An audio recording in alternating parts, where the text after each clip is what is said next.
سلام سلام، كي راكم؟ ان شاء الله تكونوا بخير. الفيديو لقاكم بخير على الف خير.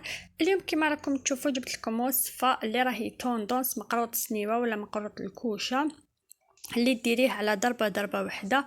وهنا نقول لكم بلي حتى المبتدئات نقول لكم غادي ينجح لكم 1000%. يعني وصفه ناجحه بزاف، ومن اول خطره غادي تسيها، ومن اول تجربه غادي تنجح لك بزاف. ونقول لك تبعيني الوصفه نهار اليوم حتى الاخير وغادي تلقاي كاع اللي راكي تحوسي عليه ان شاء الله. وما تنساوش جيم وتعليق شباب والاشتراك للي راهم جدد يشوفوا في الوصفه تاعنا.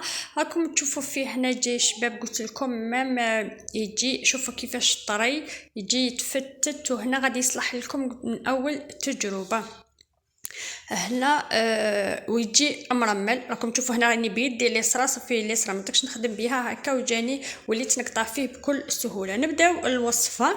هنا عندنا 4 كيلو تاع سميد متوسط، يعني اي سميد يكون عندكم متوسط غادي تخدموا به. ديروا 4 كيلات، وكل كيله نديروا لها شويه تاع الملح ومغرف تاع الفرينه، ونديروا شويه مغرف صغيره تاع القرفه ومغرف صغيره تاع خميره كيميائيه يعني النوفا. نروح نخلطوا مليح هذوك المكونات النواشف حتى ينسجمونا. نروح نجيبوا الكيله اللي كنا كاينه بها، نديروا كيله سمن بارد مع ربع الكيله تاع الزيت، ونروحوا نبسوهم كما راكم تشوفوا. ندخلوهم مليح ونبداو نحكوا فيهم بيدينا حتى يدخل لنا كاع هذوك ليدام فيهم، ومن بعد نروحوا نجيبوا لهذيك الكيله نديروا نصها ما زهر ونصها ماء، ونقعدوا نرشوا ونقعدوا كما نفتلوا باش هذاك المقروط تاعنا ما يجيناش عجينه. هنا يجينا شغل مرمل، نقعدوا نرشوا ونفتلوا ومامطور نلموا فيه كيما نلموا تاع البراج ولا تاع المبسس. راكم تشوفوا هنايا كي راه نقعدوا كاع الا وليتوا تلموا فيه ولا يتفتلت لكم معليش رشوا بشويه ولموا. ها رانا درناه لميناه، نقسموه على 2 تاع الخبيزات ونخلوه بجهه. نروحوا نديروا العقده، وإلا كنتو دايرين العقده من قبل تقعدوا تخدموا نيشان. انا هنايا درت تاع الغرس ما درتش تاع الكاوكاو. الخطره الجايه ان شاء الله الا كان عندي هكا لوكازيون ندير لكم تاع الكاوكاو. هنا عندنا 400 غرام تاع الغرس، انا عندي غرس منقي، درت له 3 مغارف تاع مازار، 3 مغارف تاع الزيت، شويه تاع القرفه، ونبداو نخلطوا فيه وشويه مغرف كما راكم تشوفوا نص المغرف تاع لا مارغرين. نقعدوا نخلطوا فيه مليح. انا قلت لكم الغرس تاعي ما فيش العلفه، يعني من النوعيه الجيده. هنا من الاحسن تخدموا بالنوعيه الجيده باش ما يغبنكمش ما في الماكله ما تحسوش به. نروحوا نخدموه مليح وندخلوا كاع هذوك المكونات مع بعض.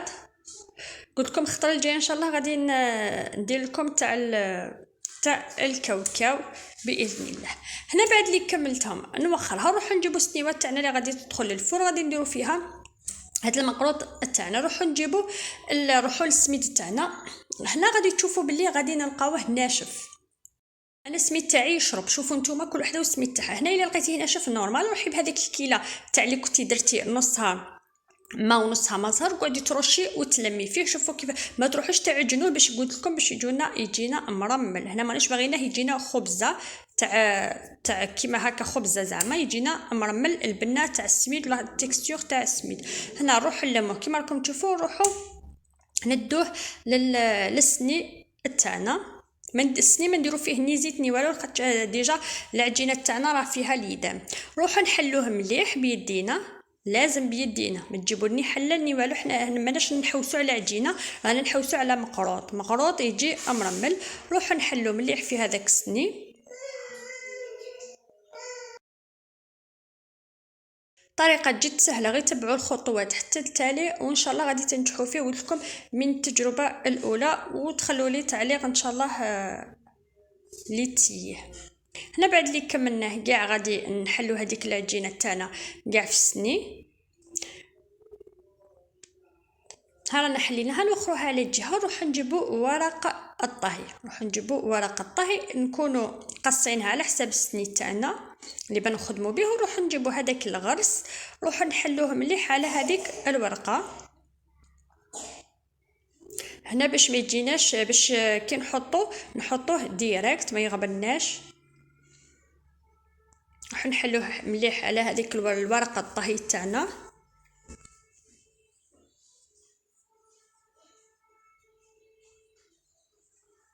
ونروح نجيبو السني ونحطو هذاك الغرس فوق العجينه ونبداو نسقمو فيه. هنايا الا كان جهه طالعه وجهه هاوده نورمال تنجمو تقلعوا من جهه وتزيدوا في جهه. هنا نسيت ما قلت لكمش السني عندي 23 على 23 سنتيم،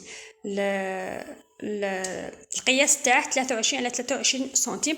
اكيد نتوما الا كنتو رايحين ديروا السني كبير عليكم غير الكيله تكبروها، هنا بعد اللي كملنا نروحو نجيبوا هذاك الورق الطهي غير هو، نروحو نجيبو فيه العجينه الزوجه ونعاودو نحلوه فيها مليح. ما نحلوها بيدينا، ما نحلوهاش بالعجينه، قلت لكم نحلوها بيدينا باش تقعد لنا مرمل. ونعاودو نروحو نديرو كيما درنا الخطره الاولى، نحطوه فوق هذاك الغرس ونبداو نحلو فيه مليح.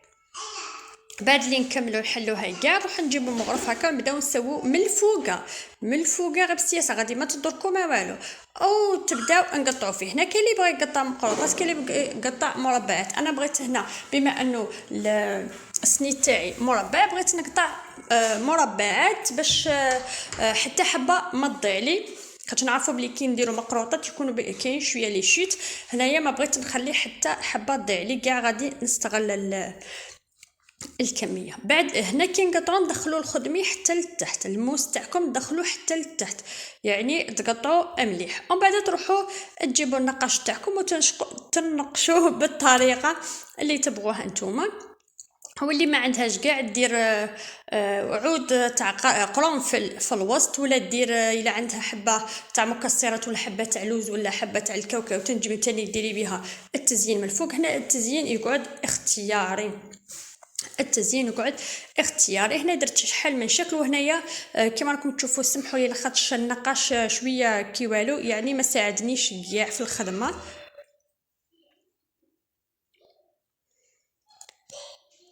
هنا نروحو نكمل ننقشهم كاع ونروحو ندخلوه للفور على درجه 180 ولا 200 على كل وحده والفور تاعها.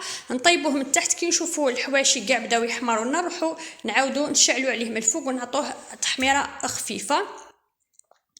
ويدينا واحد تقريبا 20 دقيقه حتى عفوا 25 دقيقه حتى 30 دقيقه. هنا كي نخرجوه يكون حامي، والعسل تاعنا يكون بارد. هنا درت 500 غرام تاع العسل، هنا قلت لكم يكون بارد، ما نزيدوا له اضافه ني تاع المازهر ني والو. هنا نديروه ديريكت كي يكون هكا ثقيل نروحو نشربوه مليح ونخلوه يشرب لنا كما راكم تشوفوا بالخوف يشرب لنا، ونعاودو نفوتو بالخدمي هكا من الفوق. هنايا غادي يجيكم ساهل خاطر ديجا كنا مقطعينه.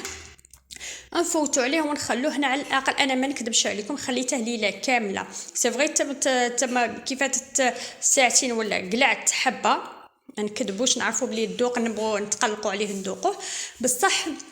حنا نخلوه ليله كامله باش يشرب لنا مليح الغدوه. من داك نروحوا نبداو نقلعوا فيه. صراحه نقول لكم غير سيوه لاخاطش تجي بنين، سورت المبتدئات غادي نقول لكم بلي غادي يجيكم ناجح من اول تجربه ومن اول خطره. هذا هي الوصفه تاعنا نهار اليوم، ان شاء الله تكون اعجبتكم. ما تنساونيش بالجيم وتعليق اشباب واشتراك بالقناه اللي مازال ما اشتركوش. سلام الى فيديو اخر ان شاء الله.